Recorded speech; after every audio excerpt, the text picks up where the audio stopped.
लोगोफोर, बर' सावथुन मुलुगनि मुंदांखा सुदेम सना रामचारिखौथ' बयबो सिनायखायो। बिनि आबुं थङा जाबाय बाक्सा डिस्ट्रिक्टनि सिङाव थानाय मुसलपुर हालामनि बरिमुख गामियाव जोनोम जादोंमोन। लोगोफोर, सुदेम सना रामचारि बिथांजोआ 2012 मायथाइनिफ्रायनो बर' फिल्माव एक्टिं खालामजेनदोंमोन। बिथांनि गिबि एक्टिं खालामजेननाय सावथुननि मुङानो जादों बान्था। बे सावथुनाव संगिना ब्रह्मनि उन्दै समनि रलखौ एक्टिं खालामनो खाबु मोनदोंमोन।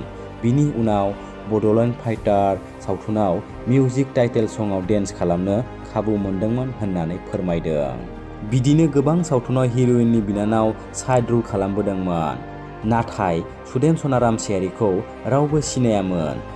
लोगोफोर, सुदेम सना रामचारिया कभार डेन्स भिडिअ'नि गेजेरजों मोजां मोसाना दिन्थिनानै बयनिबो गोसोखौ बोनो हादों।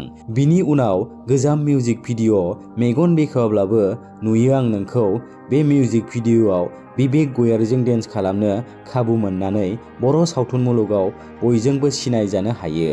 बिनि उनावनो जोबोद मुंदांखा जायो।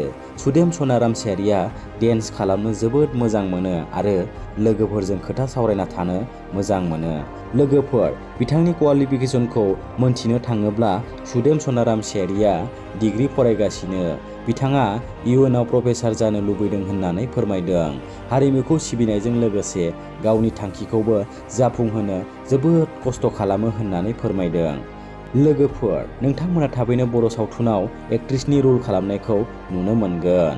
बिथाङा गोबां शर्ट फिल्माव हिर'इननि रल खालामबोदों। लोगोफोर, सुदेम सना रामचारिया सिंगेल ना रिलेशनशिपआव दं बेखौ रावबो मोजाङै मोनथिया। जुदि नोंथांमोना मोनथियोब्ला कमेन्ट खालामनानै खिन्थाब्लानो जाबाय। लोगोफोर, जुदि नोंथांमोना बर' सेलिब्रिटिनि आपडेट नायनानै मोजां मोनोब्ला अन्नानै भिडिअखौ लाइक खालाम, लोगोसे लोगोफोरनो शेयार खालामब्लानो जाबाय।